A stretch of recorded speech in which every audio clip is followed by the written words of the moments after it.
ইয়াসিন ওয়াল কুরআনিল হাকীম। ও দুনিয়ার মানুষ, কুরআনুল কারীম বিজ্ঞানময় কিতাব। কেমন বিজ্ঞানময় কিতাব? যেই দুনিয়ার জমিনের সমস্ত বিজ্ঞানীরা মিলে যেই একটা বিষয় নিয়ে গবেষণা করবে, গবেষণা করতে করতে যদি একটা ফয়সালায় গিয়া পৌঁছে, ফয়সালায় পৌঁছার পর কোনো একজন মুফতি সাহেবকে জিজ্ঞাসা করলেন বা হুজুরের মতো বড় আলেমকে জিগাইলেন যে আমরা ওই বিষয়টার উপরে সিদ্ধান্ত নিলাম, গবেষণা করে আমরা এই বিষয়ে সিদ্ধান্তে পৌঁছলাম। উদাহরণস্বরূপ আপনাদেরকে সহজে বোঝানোর জন্য পেশ করি। সমস্ত বিজ্ঞানীরা বলল, আমরা গবেষণা করে দেখেছি মানুষের বডিতে ঘুম থাকে চোখে। তামাম দুনিয়ার সমস্ত বিজ্ঞানীরা বলল যে আমরা সিদ্ধান্ত নিয়েছি, রায় দিয়েছি মানুষের চোখে ঘুম থাকে। কিন্তু কোরআনের কাছে যখন একজন আলেমের শরণাপন্ন হয়, কোরআনের সংস্রব নেওয়ার জন্য, কোরআনের রায় নেওয়ার জন্য আসলো যে বিজ্ঞানময় কোরআন কি বলে, মানুষের বডির কোন জায়গায় ঘুম থাকে। একজন আলেম আয়াত পড়ে শোনায়া দিলেন, ফাযাবাবনা আলা আযানিহিম। রে বিজ্ঞানীগণ, তোমাদের গবেষণার ফসল মানুষের চোখে ঘুম, কিন্তু আল্লাহ কোরআনে বলেছেন যে মানুষের কানে ঘুম। ঘুম কি চোখে না কানে? আপনারা উত্তর দিন না, সন্দেহ লাগে যে হুজুর আমরা চোখ দেখতে ঘুমাই। বিজ্ঞানীরা কত একটু হাসা। আমার বুঝে আসুক আর না আসুক, কোরআনের কথাই সঠিক। ইমানদারের অবস্থানটা থাকবে এই জায়গায় যে আমি বুঝি আর না বুঝি, কোরআনেই সঠিক। যদি কোরআনের সাথে আমার বুঝের না মিলে, তাহলে বুঝতে হবে আমার বুঝের যোগ্যতা কম। তামাম দুনিয়ার বিজ্ঞানীরা ফয়সালা নিল চোখে ঘুম, কিন্তু আল্লাহর কোরআনে বলা হলো কানে ঘুম। যেই বিজ্ঞানীরা ফয়সালা নিয়েছিল চোখে ঘুম, কোরআনের সাথে না মিলার কারণে 10 বছর যখন আরো চলে গেল, আরো বিজ্ঞানী আবিষ্কার হয়েছে না হয়েছে না? বিভিন্ন শিক্ষা প্রতিষ্ঠান থেকে তো আরো জ্ঞানী গুণী যোগ্যতা সম্পন্ন লোক বাইরে হয়েছে, তারাও গবেষণা শুরু করলো। আমরার পূর্বের বিজ্ঞানীরা যা গবেষণা করেছেন তা ঠিক না কোরআনের কথা ঠিক, আমরাও একটু ঘাটাঘাটি করি। 10 বছর পরে যারা গবেষণা করেছেন, অবশেষে তারাই সে সিদ্ধান্তে পৌঁছছেন যে আমাদের পূর্বের বিজ্ঞানীরা যা বলেছিলেন তারাটা ভুল, কোরআনেরটাই ঠিক। আল্লাহ যে বললেন ওয়াল কুরআনিল হাকীম, কুরআনুল কারীম হলো বিজ্ঞানময় কিতাব। তামাম দুনিয়ার বিজ্ঞানীরা গবেষণা করে করে যেই সিদ্ধান্তে গিয়া পৌঁছবে, কুরআনুল কারীম মেলাইয়া যখন দেখবে মিলে যায়, বোঝা গেল বিজ্ঞানীর রিসার্চটা সঠিক হইছে। কোরআন দিয়া বিজ্ঞান মাপতে হবে, বিজ্ঞান দিয়া কোরআন নয়।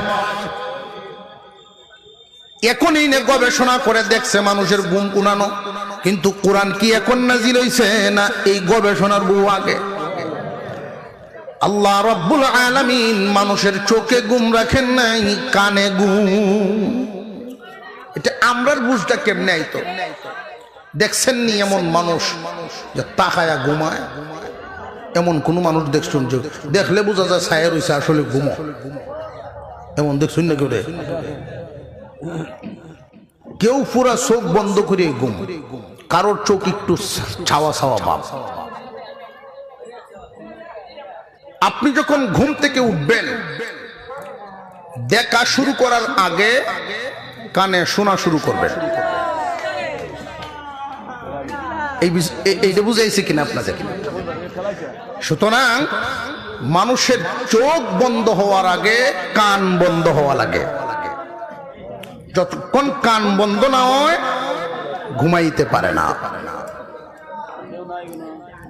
যেই কান খুলে যায় ঘুম খুলে যায়, চোখ অটোমেটিক খুলবো।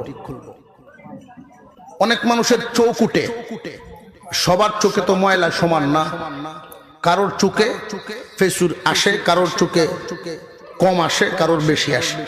ছোটবেলায় যখন আমাদের চোখ উঠতো দেখতাম সকালবেলায় ঘুম থেকে উঠার পরে এই পরিমাণ ময়লা জমছে, চোখ আর মেলানি যায় না। চোখ যে লাগিয়ে রইল আমি বন্ধ করে রাখলাম। ঘুম যদি চোখে থাকতো বন্ধ করলে তো ঘুম দেখার কথা।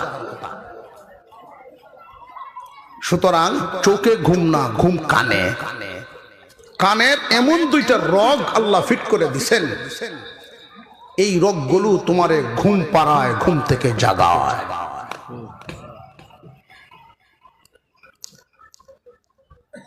এই পৃথিবীর জমিনে মাপ তিন ধরনের। কয় ধরনের? মহান মাওলাই করিম বলেন, মুতাফফিফ কারা তোমরা জানিয়া রাখো। মুতাফফিফ হলো তারা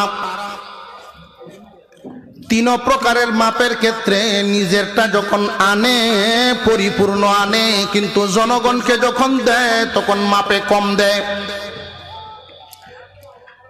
কেজির মাপেই হোক, লিটারের মাপেই হোক, মিটারের মাপেই হোক, দেওয়ার সময় কম দেয়, আনার সময় পরিপূর্ণ আনে। এটা চোখে ধরার মতো নয়, হাতের বেলকিবাজিতে কামটা করে। তাফিফ শব্দটা নেওয়া হয় ক্ষুদ্রতম বস্তু বোঝানোর জন্য। সামান্য সামান্য করে একজন ব্যবসায়ী সারাদিনে 1000 কাস্টমারের কাছে মাল বেচে। এই 1000 কাস্টমারের কাছ থেকে সামান্য সামান্য করে যদি রাখে, সকাল থেকেই 2 নম্বরই শুরু হইল, রাখা শুরু হইল, সন্ধ্যা পর্যন্ত গিয়া দেখা গেল বস্তা হয়ে যাইব। আল্লাহ পাক রব্বুল আলামিন এই জাতের ব্যবসায়ী যারা এই চিন্তা ভাবনা নিয়ে ব্যবসা বাণিজ্য করে, আনার সময় ঠিকই আনে, দেওয়ার সময় কম দেয়, আল্লাহ পাক রব্বুল আলামিন এদের ব্যাপারে ঘোষণা দেন, দুনিয়ার মানুষেরা রে কান পেতে শুনে রাখো, যারা মাপ নিয়ে ঝামেলা করে, ওজনে কম দেয়, মাপে কম দেয়, আমি আল্লাহ এদেরকে মুতাফফিফ বললাম। আর এদের জন্যই আমি রাখছি ওয়াইল। ওয়াইল হইল দুর্ভোগ। কেমন দুর্ভোগ? এমন একটা দুর্ভোগের মধ্যে পকেটও টাকা আছে, খরচ করার বাউ নাই। কিছুক্ষণ পরে এই টাকা আর থাকতো না, উপবাস। আল্লাহ পাক রব্বুল আলামিন এমন একটা দুর্ভোগের সংবাদ এদের জন্য রাখছেন, কিয়ামতের কঠিন ময়দানে একদল মানুষ, আল্লাহর পয়গম্বর বর্ণনা করেন, একদল মানুষ আল্লাহর দরবারে যাবে পাহাড় পরিমাণ নেকির বোঝা নিয়া। পাহাড় পরিমাণ নেকি, আয় আল্লাহ পাহাড় পরিমাণ নেকি নিয়ে আসলাম, জান্নাত দাও। আল্লাহ রব্বুল আলামিন জানায়া দিবেন, জান্নাত তো দেওয়া যাবে না, তোমার সব ভালো, একটা খারাপ। তোমার জিন্দেগির সবকিছুই ভালো ছিল, একটা আমল খারাপ ছিল। এই খারাপ আমলটা হইল বান্দার হক নষ্ট করতা। একটা হলো হকুল্লাহ আর একটা হকুল ইবাদ। হকুল্লাহ আর হকুল ইবাদ, কেউ যদি আল্লাহর কোনো হক নষ্ট করে তওবা করলে আল্লাহ যদি ইচ্ছা করেন মাফ করে দিবেন, ইচ্ছা করলে সাজা দিবেন। আর যদি কোনো মানুষ বান্দার হক নষ্ট করে আল্লাহর কাছে তওবা যতই করুক, এই তওবা কবুল হবে না, আল্লাহ মাফ দিবেন না। কিয়ামতের কঠিন ময়দানে একটা চিত্র বর্ণনা করা হয়, নবীজি হাদিস শরীফের মধ্যে বর্ণনা করেন, পাহাড় পরিমাণ নেকি নিয়া একদল মানুষ আল্লাহর সামনে হাজিরা দিবে। আফসোসের ব্যাপার, নেকি কিন্তু তার, অথচ সে একটা নেকিও বুক করতে পারবে না।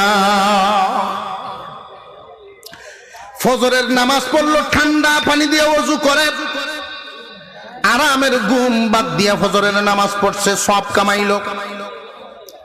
মাসে 3 দিন তাবলীগে গিয়া সওয়াব কামাইলো।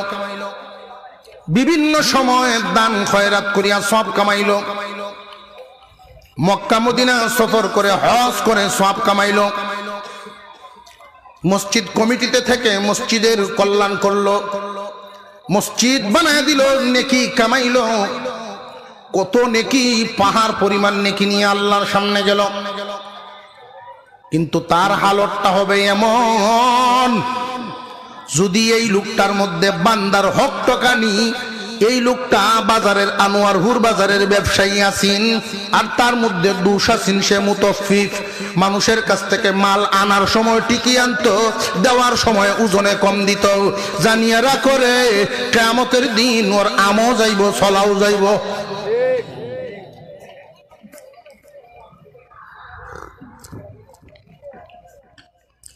একদল মানুষ এই এলাকার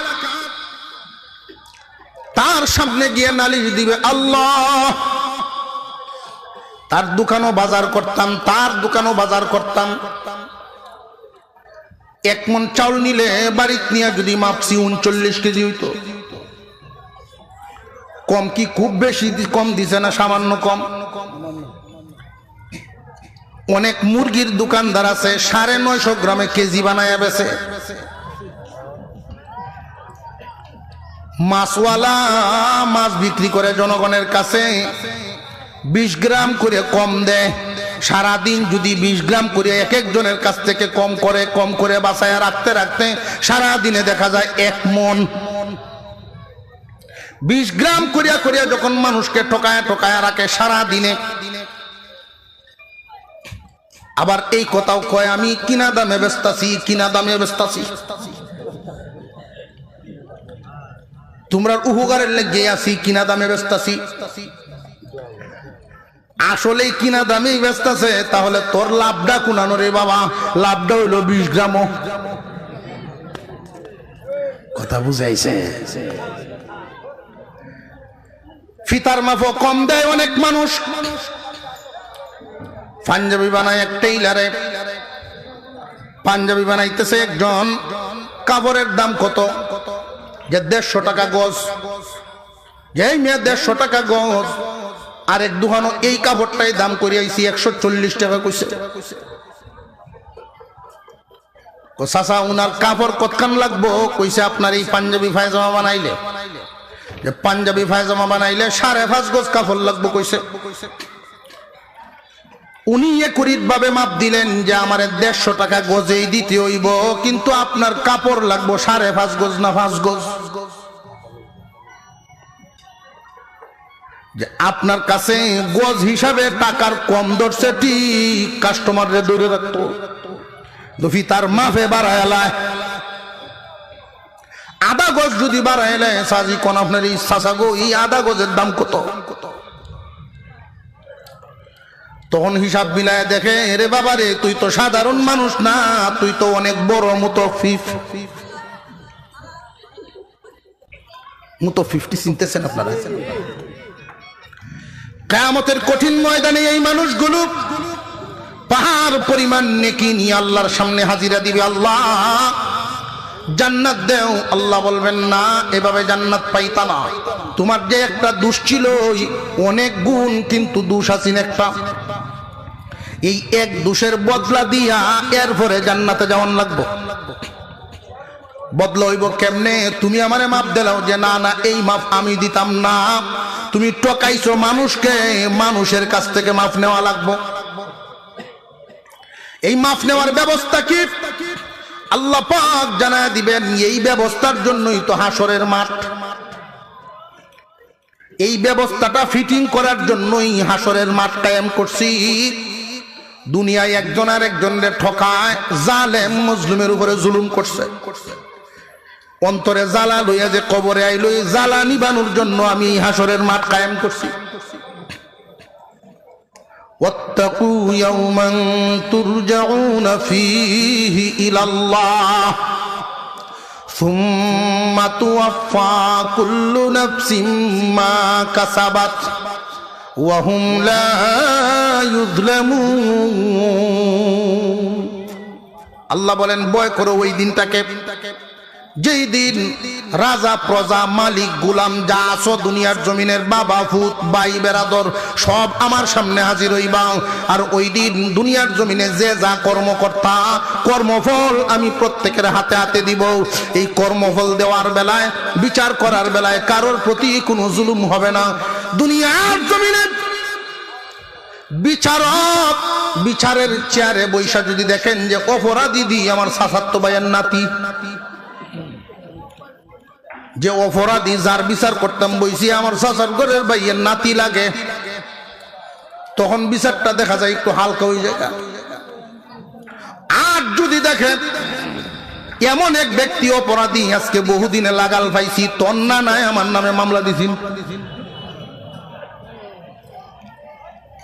তখন ওইখানেও খুব দাবায়া ধরে বিচার, খুব দাবায়া ধরে। কথা বুঝে আসতেছে আপনাদের? আয়াতের শেষাংশে আল্লাহ বলেন ওয়াহুম লা ইউযলামুন।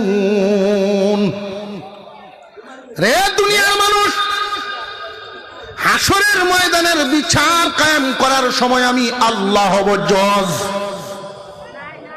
আমি আল্লাহ নিজে বিচারক, কারোর প্রতি কোনো জুলুম হবে না। কেন জানোনি? আমার কোনো মামাত্ম চাচাত্ম ভাই নেই, আমার কোনো ছেলে নাই, আমার কোনো নাতি নাই। তোমার কর্ম যেমন বদলা ভাইবা তেমন।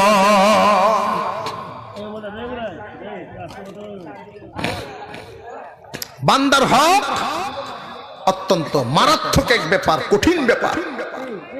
যে হুজুর এত তো গুণ ওয়াজ তাফসীর করাইতাছি, টাকা পয়সা খরচ লাইনে করতেছি, দান খয়রাত করতেছি, হজ করি আইলাম, মসজিদের সভাপতিও আমি, এত এত সব আমার, একটা না দোষ কিছু কিছু টজাই হয়ে ফেলছি, 25 গ্রাম 20 গ্রাম করে কম দেয়া একটা দোষ কি আল্লাহ মাপ দিত না? ভাই দুষে দুষে বেশ কম আছে, দুষে দুষে বেশ কম আছে না? আপনারা আমার কথা বুঝতেছেন? একটু হু হা কোন যে পিছনে স্টেজের পিছনে যারা যারা আসো, হয়তো আমরা সামনেও নইলে বাবা দূরে যাও।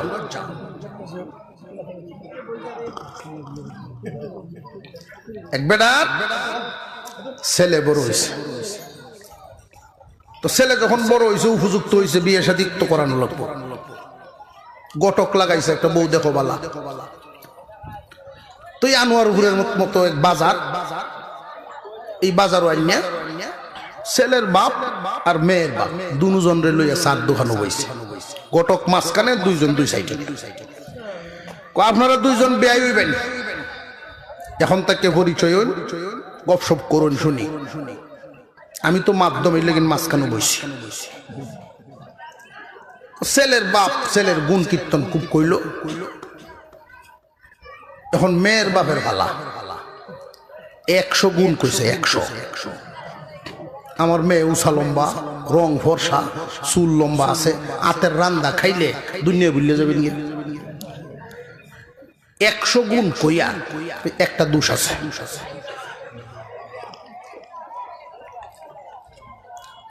ছেলের বাপে কই একটা দোষ কোনটা? দোষটা কিতা?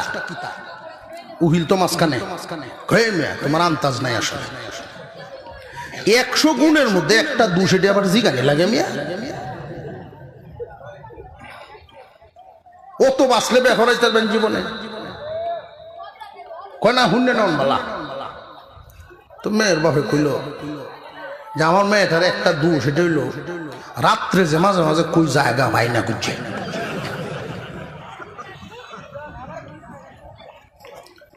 তো ছেলের বাপে চা খাইতেছেন যে আধা কাপ খাওয়া হয়েছে, এমনি কাপটা তুই তুই উঠে গেছি, কোনা আলাফি পর্যন্ত তুই বলা উহিলেটা না। ও ভাই 100 গুণ করোহন তোর না আপনার 100 গুণ, যেই একটা দোষ কইছে এই গুণ 100টার দাম আছে এটার সামনে। বান্দার দোষে দোষে বেশ কম আছে। এক ওয়াক্ত নামাজ পড়ো নাই, এটাও তোমার দোষ। আল্লাহর কাছে তওবা করো, আল্লাহর কাছে চোখের পানি ছাড়ো, আল্লাহ তুমি মালিক, তোমার হক নষ্ট করছি, তোমার দেওয়া জাগাতটা কি তোমার দেওয়া নিয়ামত খাই, তোমার হুকুম মানছি না, আল্লাহ মাফ করে দেওয়ার করতাম না। চোখের পানি ছাড়লে আল্লাহর মায়া লাগলে মাফ করে দিবেন, এই দোষ মাফ। কিন্তু আল্লাহর কোন বান্দার হক ঠকাইলে আল্লাহ এতটা রাগান্বিত হন, তওবা করলে এই হকের গুনাহ মাফ হবে না। বান্দার হক ঠকাইলে এটা মাফ হবে না।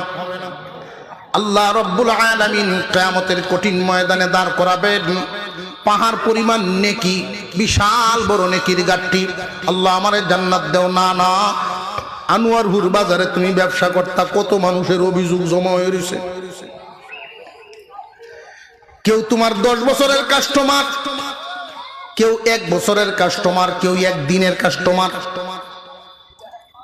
তালিকা হিসাবে সব কাতার বন্দি হইয়া তোমার এই পাহাড় পরিমাণ নেকির টাল থেকে, পাহাড় পরিমাণ নেকির বোঝা থেকে তারা নেকি নিব। যারে যেই পরিমাণ টকাইছো এই পরিমাণ নেকি পাইব, যেই পরিমাণ টকাইছো এই পরিমাণ নেকি পাইব।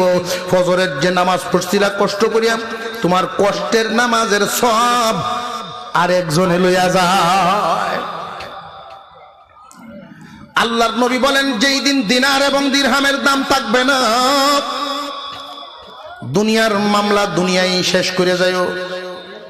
সাবধান, এমন মামলা নিয়ে আল্লাহর সামনে তোমরা দাঁড়ায়ও না। কিয়ামতের কঠিন ময়দানে নেকি নিতে থাকবে মানুষ।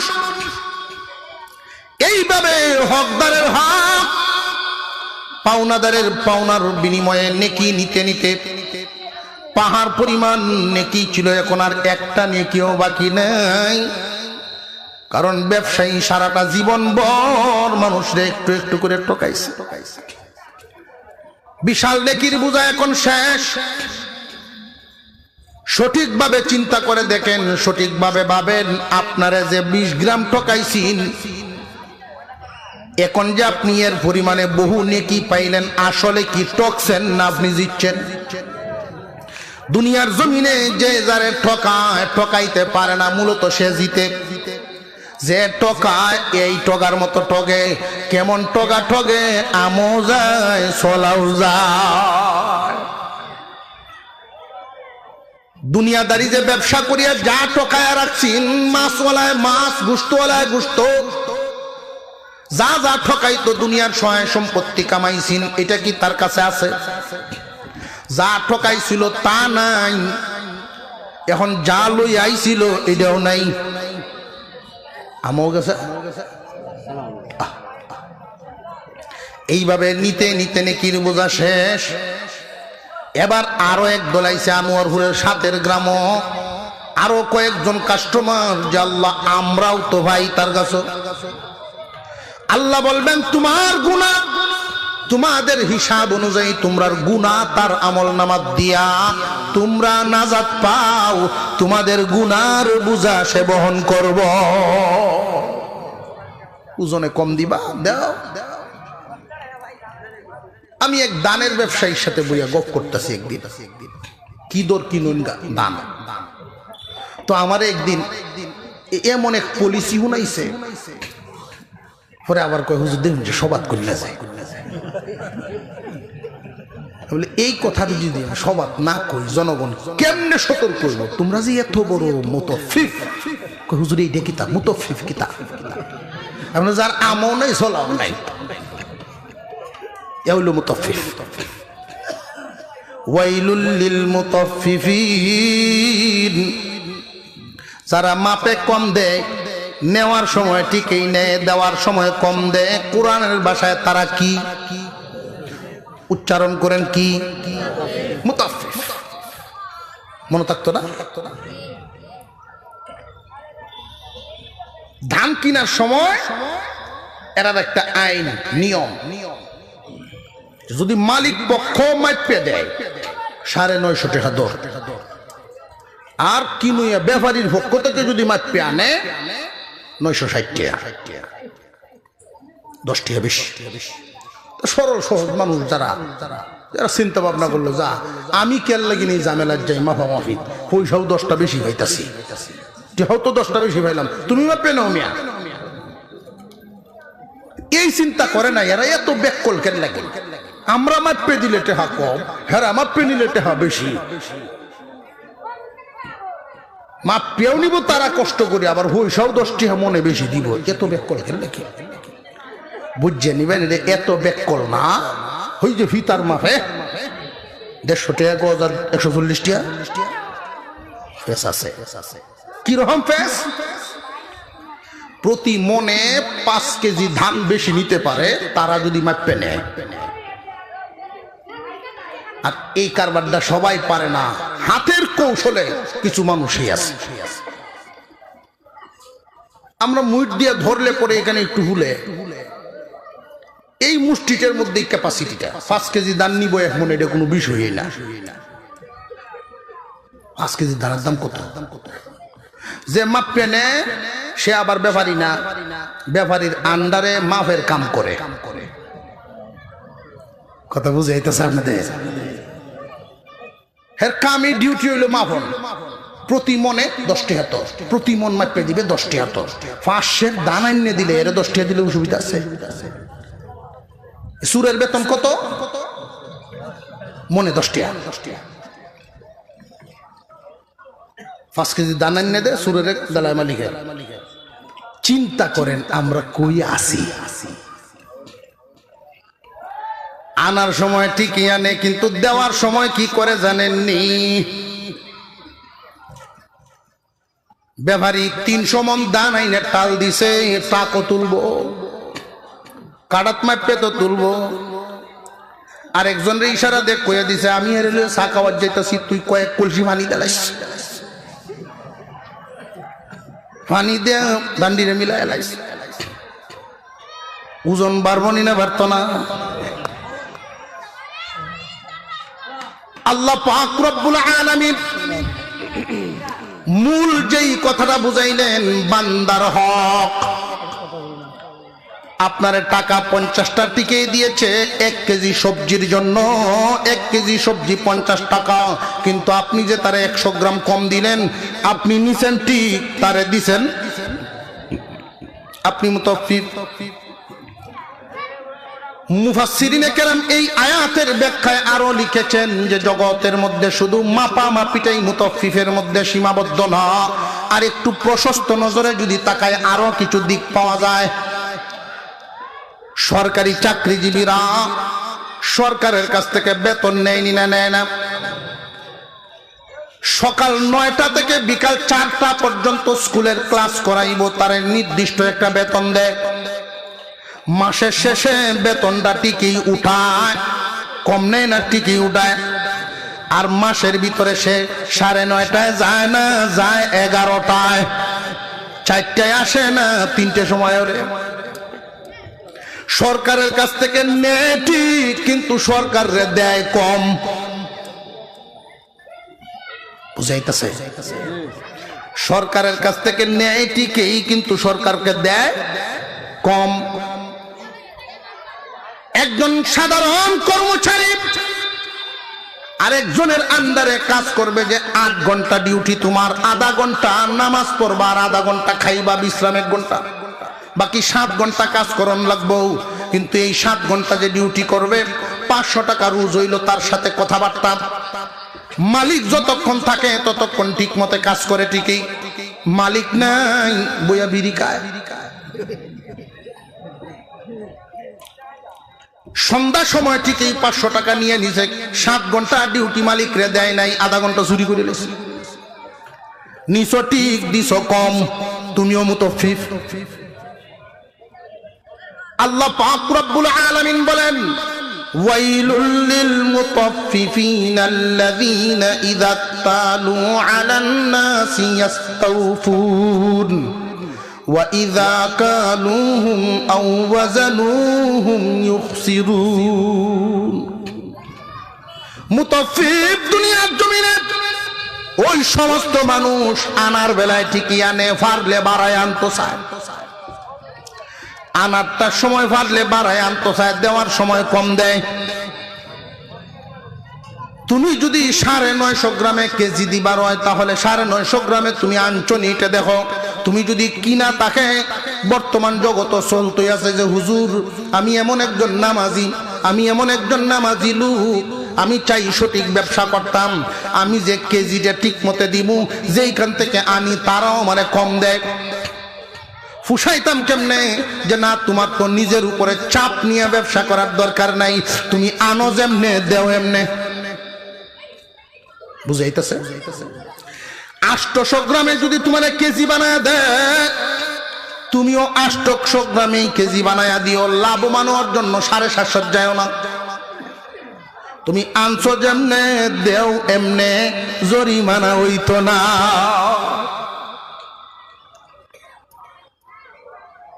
দোকানদাররা মনে করতেছে যে ঠকাইতেছে,